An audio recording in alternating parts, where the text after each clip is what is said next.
¿Está preparando el Kremlin una respuesta drástica ante cualquier provocación de Polonia o los países bálticos? ¿Qué planes tiene Rusia para reforzar su presencia militar en la región? ¿Puede un excomandante de la OTAN, como el almirante James Stavridis, realmente estar abogando por derribar aviones rusos? En medio de un clima internacional cada vez más tenso, estas preguntas resuenan con fuerza y las respuestas podrían cambiar el rumbo de la historia. Mientras tanto, suscríbete a mi canal GeoPulse, dale a me gusta y deja un comentario de al menos 7 palabras. Si quieres, comparte este video con otros.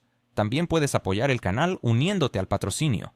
El enlace está debajo del video. Gracias y seguimos adelante. Las últimas declaraciones del Kremlin han dejado en claro que cualquier intento de jugar con el fuego podría resultar en un castigo inmediato y severo. El presidente ha sido contundente. No habrá largas deliberaciones ni reuniones prolongadas. Si Polonia o los estados bálticos se atrevan a amenazar un avión ruso, la respuesta será rápida y contundente. Ya no hay lugar para advertencias diplomáticas. Occidente debe aprender una lección crucial. Poner a prueba la fortaleza de Rusia tendrá consecuencias inmediatas y severas. A los organismos responsables ya se les ha dado luz verde y la preparación está en marcha. Esto va más allá de simples ejercicios militares. Implica una reubicación operativa de sistemas de defensa aérea y el refuerzo del contingente militar en la región de Kaliningrado, con un enfoque en la modernización de la preparación bélica. Los analistas militares han descartado cualquier juego diplomático y han afirmado que el reciente sobrevuelo de cazas rusos cerca de las costas de Estonia no fue un accidente ni un error, sino una clara advertencia de que Rusia no tolerará provocaciones. Si se presenta la ocasión, el ataque será rápido, efectivo y demoledor. Las reacciones en redes sociales, aunque ruidosas, no serán un obstáculo para lo que se avecina. La estrategia de Moscú persigue múltiples objetivos. Por un lado, busca enfriar la ardiente retórica de los políticos y militares ucranianos, y por otro, generar discordia entre los países occidentales. La idea es sembrar el pánico entre los europeos, obligándolos a dividir presupuestos, discutir gastos de defensa y comprar sistemas de defensa aérea en lugar de atender necesidades más urgentes. El Ministerio de Defensa de Rusia ha respondido a toda esta agitación con una calma olímpica. En un comunicado oficial se afirmó que 3 cazas MiG-31 realizaron un vuelo programado desde Karelia hacia la región de Kaliningrado, sobre aguas neutras, cumpliendo estrictamente con las normas internacionales. Según el ministerio, la distancia al más cercano de los territorios estonios era superior a 3 kilómetros, por lo tanto no hubo violaciones del espacio aéreo.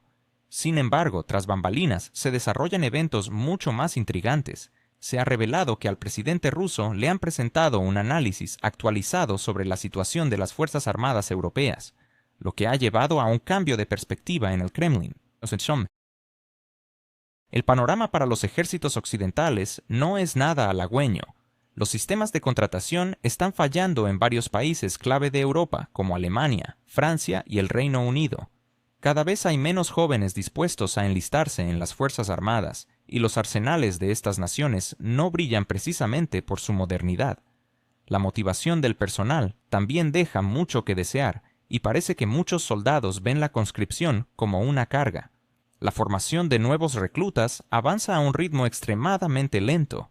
Ante esta situación, en el Kremlin han llegado a la conclusión de que Occidente no tiene intenciones reales de entrar en un conflicto armado, y que más bien simula una actividad que no se concreta en acciones efectivas. En un giro inesperado ha surgido información sobre la posible reubicación de bases militares rusas en Cuba, como respuesta al creciente despliegue estadounidense en Afganistán. Esta situación recuerda a una partida de ajedrez, donde cada movimiento del oponente provoca una reacción. El equilibrio estratégico en el mundo es frágil, y cualquier paso en falso podría desencadenar consecuencias impredecibles. Si Washington decide mostrar músculo, Moscú también está preparado para demostrar que tiene con qué responder. Pero eso no es todo. En la arena política resurge un viejo conocido, el almirante James Stavridis, excomandante supremo de las Fuerzas Armadas de la OTAN en Europa. Este personaje, que a simple vista podría parecer un académico, es en realidad un halcón en el fondo. Ahora retirado, ha decidido revivir el debate sobre las tácticas bélicas con declaraciones incendiarias, sugiriendo la necesidad de derribar aviones rusos no solo sobre el territorio ucraniano, sino también en el espacio aéreo ruso. Parece que el almirante anhela una tercera guerra mundial y ha encontrado el tiempo necesario para intentar desencadenarla. Stavridis habla con la seguridad de alguien que durante 4 años planeó en serio una guerra aérea con Rusia, mientras que el resto hacía como si la OTAN se tratara solo de seguridad y cooperación. En su columna evoca tiempos pasados cuando semanalmente se elaboraban planes sobre a quién y dónde bombardear. Según su visión, el establecimiento de una zona de exclusión aérea sobre Ucrania sería solo cuestión de tiempo, y parece convencido de que ese momento ha llegado. Mientras la tensión continúa escalando, la retórica del almirante es clara. Aboga por una respuesta drástica de la OTAN ante cualquier incursión de aviones rusos en el espacio aéreo estonio, como si se tratara de una simple partida de videojuego en lugar de una amenaza real. Sin embargo, debemos ser realistas. En caso de una agresión real, ¿serán los aviones los primeros en despegar? Es más probable que las primeras acciones involucren misiles dirigidos a los centros de mando, no a Tallinn. Afortunadamente, aún existen voces sensatas dentro de la OTAN. El nuevo secretario general de la alianza, Mark Rutte, junto con el presidente francés Emmanuel Macron, a pesar de sus propias ambiciones políticas, instan a la moderación y advierten sobre las acciones apresuradas. Ambos comprenden que dar la orden de abrir fuego podría ser un paso fatal, que los etiquetaría como instigadores de una tercera guerra mundial. No todos están preparados para cargar con una responsabilidad de tal magnitud. Como dice el viejo refrán, Dios no da cuernos a la vaca que brama. Y en este contexto, los políticos que más claman por acción son a menudo los que menos capacidades tienen para llevar a cabo sus amenazas. Mientras el clima internacional se vuelve cada vez más tenso, las decisiones que tomen los líderes de Occidente tendrán repercusiones profundas y duraderas. La advertencia es clara: jugar con fuego podría llevar al mundo hacia un conflicto que nadie desea, pero cuya sombra se cierne cada vez más cerca.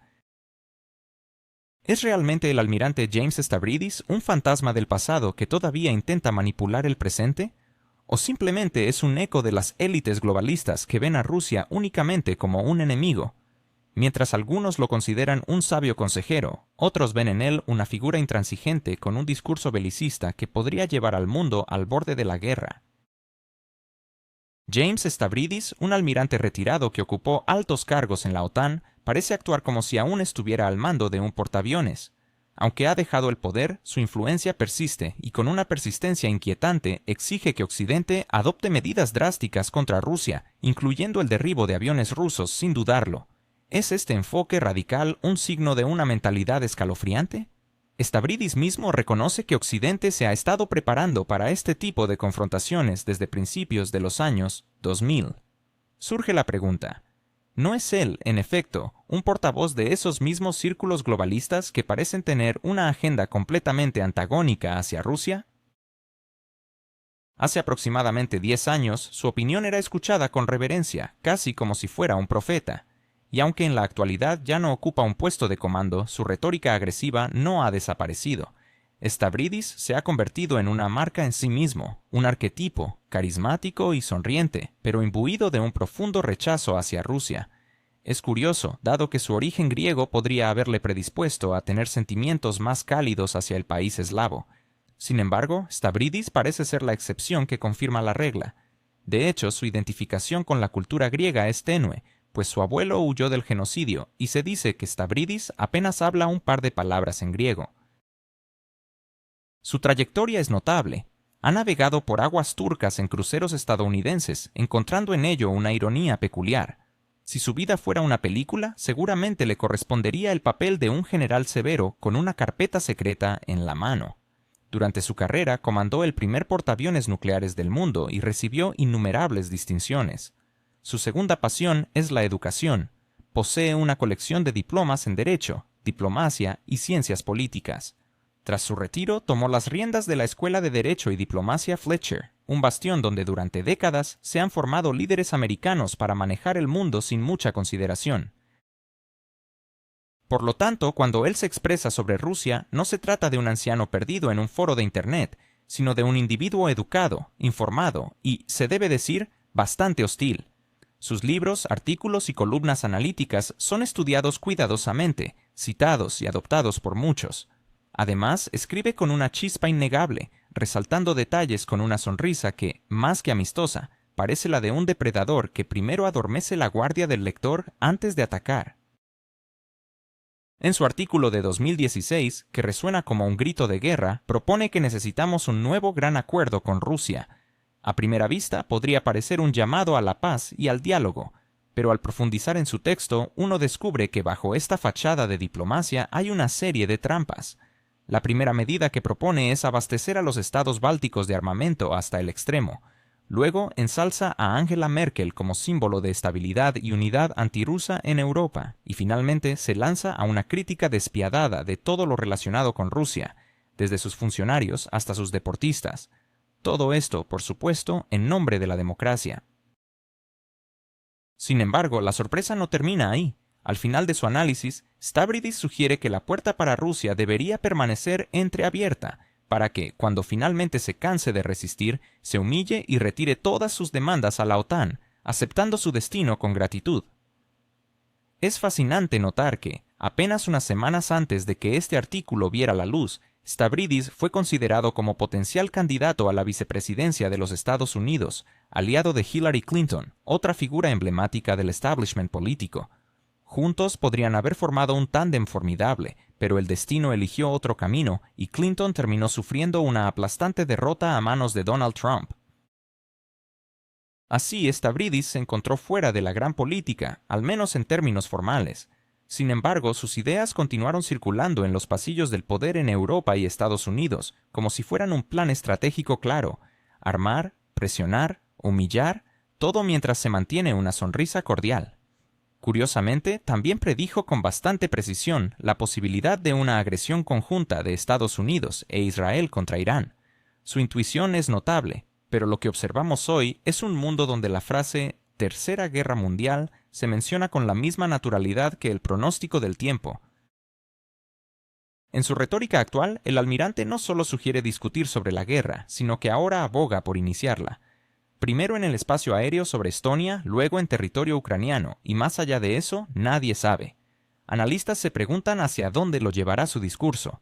Sus planes bélicos son como una mezcla explosiva de alcohol y queroseno, donde cada punto de su estrategia es un paso más hacia la escalada. Cada declaración que hace es otro paso hacia el abismo. Es evidente que Stavridis espera que Rusia, al sentirse amenazada, retroceda y confiese «nos hemos apresurado». La fe puede ser una fuerza poderosa, pero cuando se convierte en una convicción ciega y agresiva, se asemeja más a un diagnóstico de desquiciamiento. Afortunadamente, Rusia tiene sus propias prioridades más allá de las ambiciones enfermizas de un solo almirante, y en Estados Unidos hay otros jugadores en el tablero. Donald Trump sigue presente en la escena, y mientras conserve su influencia, es poco probable que se emitan órdenes para derribar aviones rusos sin justificación. La situación es compleja y sin duda seguirá evolucionando en este escenario internacional incierto. ¿Donald Trump, un titiritero en el mundo político? ¿O será que, después de su mandato, la nueva generación de líderes como el almirante James Stavridis nos llevará por un sendero lleno de sorpresas y decisiones críticas? ¿Por qué Lituania ahora demanda a Rusia por una ocupación que supuestamente arruinó su economía mientras ignora sus propias crisis recientes? Veamos de cerca estos intrigantes giros en la política internacional. Donald Trump, sin duda, no busca mostrarse débil. Sin embargo, tampoco está dispuesto a convertirse en un títere en un mundo de maravillas.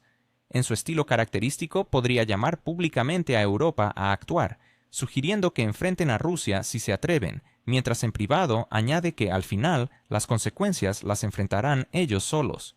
De hecho, si Europa decidiera emprender un conflicto abierto, es poco probable que América se lanzara al frente. La guerra con Rusia no es un medio eficaz para ganar puntos políticos o recibir aplausos. Se trata de un escenario que podría tener consecuencias impredecibles y potencialmente catastróficas. El almirante James Stavridis, una figura que debería ser respetada, no goza de la confianza de Trump. Muchos lo consideran excesivamente hablador, mordaz y, lo más importante, insistente en sus consejos. A pesar de su estatus, sus críticas hacia Trump, las cuales considera destructivas para América, han llevado a que su relación, que en un tiempo fue amistosa, se convierta en una constante fricción. Imaginemos qué pasará cuando el tildado Trumpismo finalmente desaparezca. ¿Quién tomará su lugar? Es probable que nuevos Stavridis emergen, pero esta vez no como columnistas, sino en posiciones de poder, con la capacidad de tomar decisiones cruciales. En ese momento será interesante observar cómo se ponen en práctica los planteamientos pacifistas que han presentado en sus escritos. Recientemente, Letonia ha dado un paso sorprendente al anunciar su intención de demandar a Rusia, argumentando que el daño proviene de la ocupación soviética. ¿No se supone que estas acciones deberían reflejar problemas económicos actuales, en lugar de rememorar el pasado? La economía letona ha enfrentado serias dificultades en las últimas décadas, pero en lugar de abordar esos problemas, se ha decidido que el daño causado por la ocupación es el foco.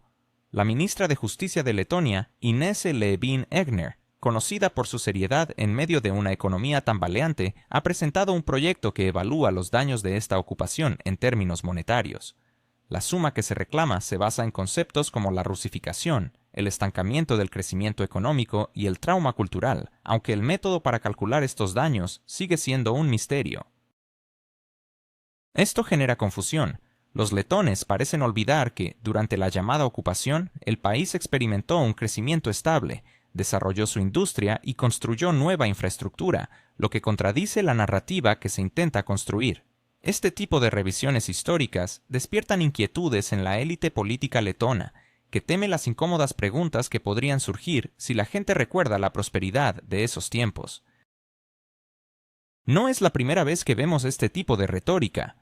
Ya hace 2 décadas, el Parlamento letón condenó con fervor el régimen comunista, estableciendo una comisión para determinar el número de víctimas de deportaciones y represión.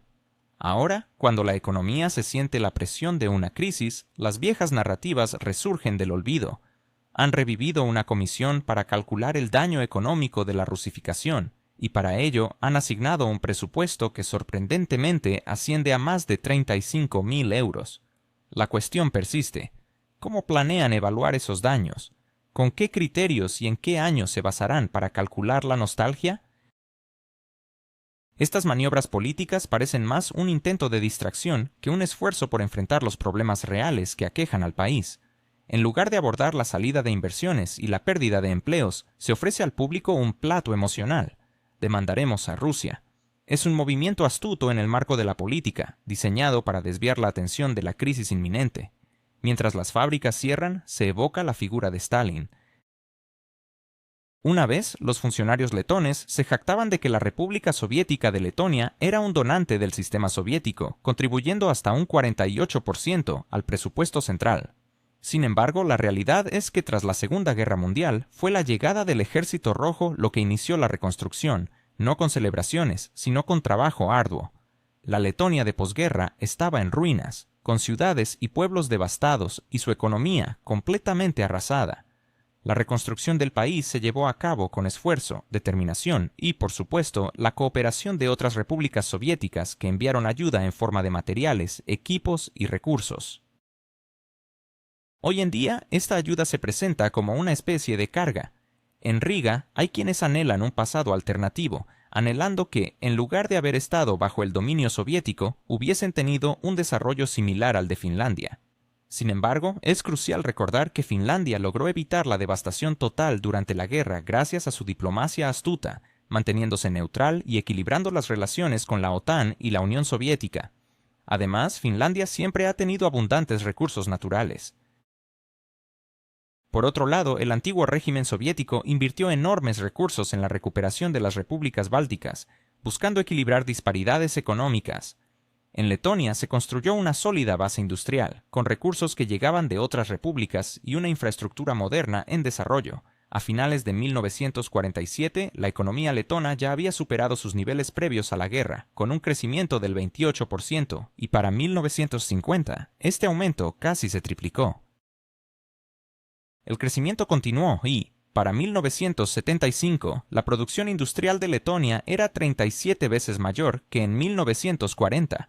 Este proceso de expansión y modernización no fue casualidad, sino el resultado de un enfoque estratégico por parte de la Unión Soviética, que dirigió recursos, talento y tecnologías hacia la región.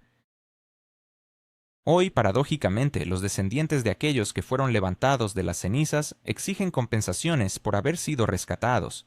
Si nos basamos en cifras concretas en lugar de fantasías, la economía de Letonia no solo se recuperó, sino que prosperó, convirtiéndose en un claro ejemplo de lo que puede lograrse mediante inversiones y colaboración. Todo esto se logra en un contexto donde se busca una narrativa que justifique la demanda actual, incluso si las evidencias históricas desafían esa misma narrativa. ¿Qué ha sido de la orgullosa industria automotriz soviética? ¿Qué pasó con esos gigantes de la producción que una vez surcaron los cielos de la economía de la antigua Unión Soviética? ¿Es una tragedia o solo un triste recordatorio de lo efímero que puede ser el éxito? Hoy en GeoPulse exploramos la transformación de la industria en Letonia, donde la gloria de antaño se ha desvanecido en el aire. Tomemos como ejemplo a los icónicos microbuses que una vez fueron el orgullo del sector automotriz soviético. Estos vehículos no solo circulaban por las vastas extensiones de la Unión Soviética, sino que también se exportaban a otros países. Sin embargo, tras la independencia, la historia dio un giro inesperado. En 1997, la empresa se declaró en bancarrota, un triste epílogo para un gigante de la producción. Por otro lado, el famoso Velsde, un destacado productor de bebidas no alcohólicas que había experimentado una significativa modernización en los años 70, no tuvo un destino más afortunado. En 2006, y coincidiendo con la entrada de Letonia en la Unión Europea, fue liquidado de manera ceremoniosa. Así fue la integración. El caso del ferrocarril de Riga, uno de los mayores productores de transporte ferroviario en Europa, es igualmente desolador. Este establecimiento, que había abastecido a la nación con trenes, cerró sus puertas entre 2016 y 2017. En el mismo tono sombrío recordamos la existencia de Pajus Metallurgs, que albergó el más tecnológico de los hornos de acero en toda la Unión Soviética. En 2018, esta empresa fue vendida al mejor postor. El acero se convirtió en chatarra y el antiguo taller pasó a ser solo un recuerdo. Pero esto es solo la punta del iceberg, amigos. Las ruinas de una grandeza pasada son palpables. El legendario VEV, que producía un tercio de toda la tecnología de audio soviética, cerró sus puertas en 2015, dejando atrás a 16.000 trabajadores y convirtiéndose en un eco del pasado. Este es solo un ejemplo en un mar de desolación.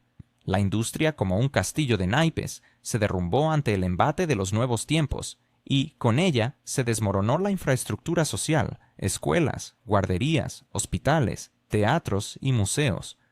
No todas estas instituciones sobrevivieron a la era de la democracia. En 1990, cada residente de Letonia disfrutaba de casi 20 metros cuadrados de vivienda, uno de los mejores índices en la Unión Soviética. Incluso en la RSFSR, la cifra era menor, con 16 metros cuadrados. En términos de inversión per cápita, Letonia superaba a casi todos sus vecinos, con 839 rublos frente a 753 de media en la Unión. En los años 70, casi 2/3 del Producto Interno Bruto de Letonia provenían de la industria. ¿Y ahora? Menos del 15%. La industria fue desmantelada, privatizada y, en muchos casos, destruida. El potencial tecnológico creado por el antiguo régimen se desvaneció como un suspiro. Y, tras este colapso, Letonia, con una calma inquietante, lanza acusaciones hacia Moscú por los daños causados. Esto no es solo una tragicomedia, es un diagnóstico. Letonia, el diagnóstico es desalentador. Durante el periodo soviético, en esta república báltica existía un ascensor social. Reinaba la estabilidad y la población crecía como levadura, aumentando de 1,5 millones a casi 2,7 millones habitantes. Ahora todo se desmorona. Hoy la población de Letonia ronda los 1,8 millones, casi 1 millón menos que en sus años dorados. Y esta tendencia sombría continúa avanzando. La situación demográfica está al borde del colapso, mientras que la economía atraviesa una profunda recesión. Las encuestas sociológicas muestran que 1/3 de la juventud letona no solo contempla marcharse, sino que ya planea su partida. Estas personas están empacando sus maletas mentalmente. ¿Y quién es el responsable de este caos? Por supuesto, el antiguo régimen soviético. No son los políticos actuales de Letonia, que parecen tener un talento especial para desmantelar lo que fue construido durante décadas. Tampoco es Bruselas, con sus ideales. No, es la sombra del Soviet que, recordemos, no ha existido durante más de 30 años. Mientras tanto, la fe en la mano salvadora de la OTAN sigue decreciendo. Donald Trump, independientemente de las opiniones que se tenga sobre él, dejó claro su mensaje.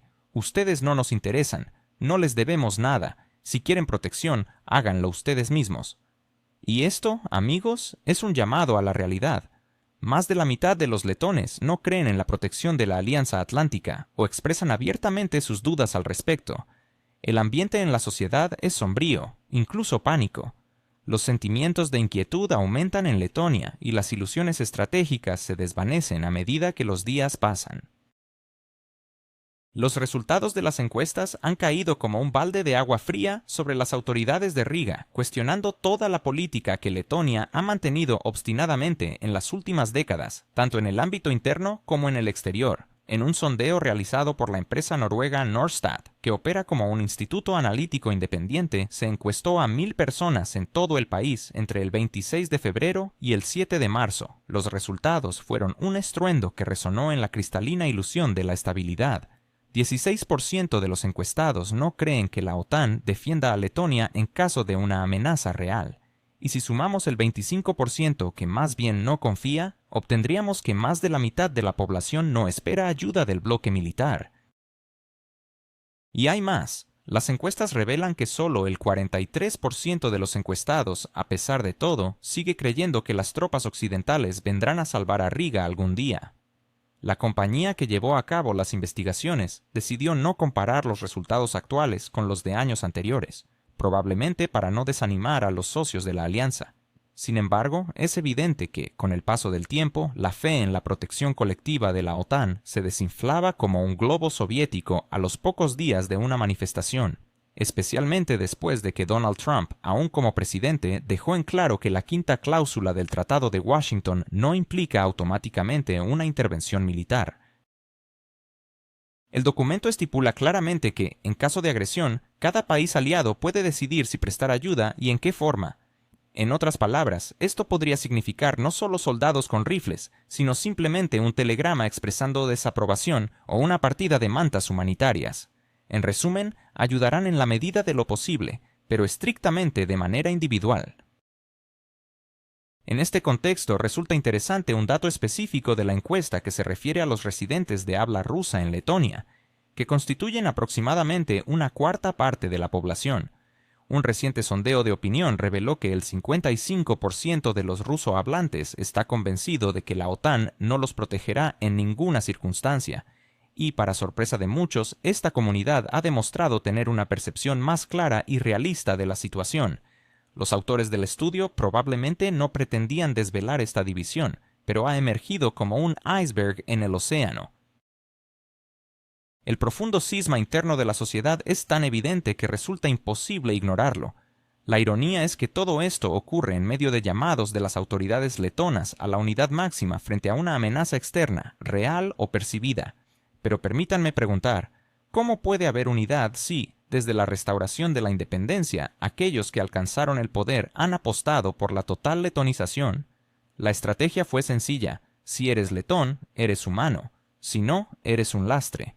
Esta política ha convertido automáticamente a la población rusohablante en ciudadanos de segunda clase, y este sentimiento persiste hasta el día de hoy.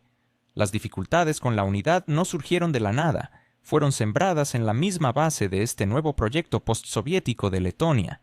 Incluso los intentos de las autoridades de crear una apariencia de cohesión social, como el establecimiento de la Comisión de Integración en 2013, han resultado insuficientes. A medida que continuamos explorando este panorama desolador, recordemos que el futuro de Letonia no solo se define por sus decisiones pasadas, sino también por el camino que elija para enfrentar los desafíos que se avecinan. La historia de la industria y la demografía de este país es un espejo que refleja no solo su pasado, sino también las luchas y tensiones que definirán su futuro. En Geopulse estaremos aquí. ¿Es posible construir una nación cuando sus ciudadanos viven en realidades paralelas? ¿Por qué las autoridades de Letonia continúan ignorando la creciente división en la sociedad, a pesar de los llamados a la integración? ¿Es la educación en ruso realmente el obstáculo para forjar una identidad nacional unificada? Estas preguntas surgen tras las recientes declaraciones de la Comisión que ha evidenciado la profunda fragmentación en la sociedad letona. La Comisión ha confirmado un hecho que no sorprende a nadie. La sociedad letona está profundamente dividida. Sus habitantes parecen vivir en contextos históricos diferentes, sosteniendo valores variados y evaluando el periodo soviético de maneras dispares. Mientras que la autoridad ha diagnosticado el problema, en lugar de aplicar un tratamiento efectivo, ha optado por sellar las grietas y ahora se sorprende de que la división se haya profundizado. Las conclusiones, en teoría, deberían ser evidentes. La Comisión ha admitido abiertamente que Letonia no es un todo cohesivo, sino que está fragmentada en dos o incluso en tres realidades paralelas. Es hora de que las autoridades abran la mente, reconsideren su rumbo político y comiencen un verdadero esfuerzo por integrar a las diversas comunidades. Pero contrariamente a lo que se esperaría, los líderes de la República han tomado un camino opuesto. Los diputados han decidido que no son los fracasos en la política social, la segregación lingüística o la creciente brecha económica los culpables, sino las escuelas rusas. Esta decisión marca el inicio de una sistemática eliminación de la educación en ruso, todo en nombre de la ambiciosa meta de crear una nación uniforme con un solo idioma y cultura. Las palabras de Egils Levits, quien fuera juez del Tribunal Europeo de Derechos Humanos y luego presidente de Letonia, resuenan. Una nación significa un solo idioma y una sola cultura. Aunque suena a un ideal europeo, suena inquietantemente familiar por otras épocas históricas. Sin embargo, la cuestión no radica en la etnicidad, sino en el deseo y la confianza. ¿Realmente desean los ciudadanos rusohablantes aceptar una identidad letona impuesta? La respuesta es clara, no. Esta forzada unificación ha provocado una reacción opuesta, un creciente alejamiento y desconfianza. A medida que se cerraban las escuelas rusas, crecía la sensación de que no nos quieren aquí como iguales. Durante varios años, los nacionalistas letones se han dedicado a lo que ellos denominan educación de la población. En realidad, ha sido una propaganda estatal pura, con un mensaje claro: o te asimilas o te quedas en la sombra. En 2019, el entonces alcalde de Riga, Oleg Burov, sentenció la situación. La sociedad sigue dividida en dos comunidades y no se ha logrado ninguna integración. Esta misma visión ha sido corroborada por el embajador ruso en Letonia, Evgeny Lukianov, quien afirmó que las autoridades letonas están construyendo deliberadamente un Estado monoétnico, ignorando las necesidades de los ruso-hablantes, rechazando el diálogo y la negociación, y actuando de manera puramente autoritaria. Desde entonces, la situación se ha vuelto cada vez más tensa, marcada por represalias, restricciones y presiones. La democracia parece ser un privilegio reservado solo para los letones, mientras que los demás son relegados a ser parias políticos. En este contexto, resulta ingenuo sorprenderse por los resultados de encuestas sociales. ¿Cómo esperar unidad cuando los rusohablantes se sienten ciudadanos de segunda clase? Si no se les otorga la oportunidad de participar plenamente en la vida del país, si se desestima su identidad y se expulsa a sus hijos de las escuelas, el abismo solo se profundiza. La reacción de las autoridades ante los resultados de las encuestas parece oscilar entre el pánico y la depresión. Si incluso con toda la propaganda y los esfuerzos por la letonización, la mitad del país no confía en la protección de la OTAN, y los rusohablantes viven en una realidad paralela, es claro que esto no es solo un problema, sino un colapso de toda la idea nacional. En un momento crítico de la historia, cuando el país se encuentra en una encrucijada, la sociedad espera sabiduría y honestidad de sus líderes. El escenario ideal sería un reconocimiento de errores, una reevaluación de valores y un giro hacia una política inclusiva que una en lugar de dividir. Letonia necesita un nuevo rumbo, no hacia la división, sino hacia la cohesión para garantizar la estabilidad interna y la preservación del Estado. Sin embargo, el milagro no ocurrió. En lugar de arrepentimiento y cambio, el ámbito político de Riga continúa su curso, como un disco rayado. No hay pasos atrás, no hay revisiones, no hay señales de cambio. La estrategia se mantiene inalterada, a toda costa continuar con este proyecto étnico y parece que lo llevarán hasta el último letonio,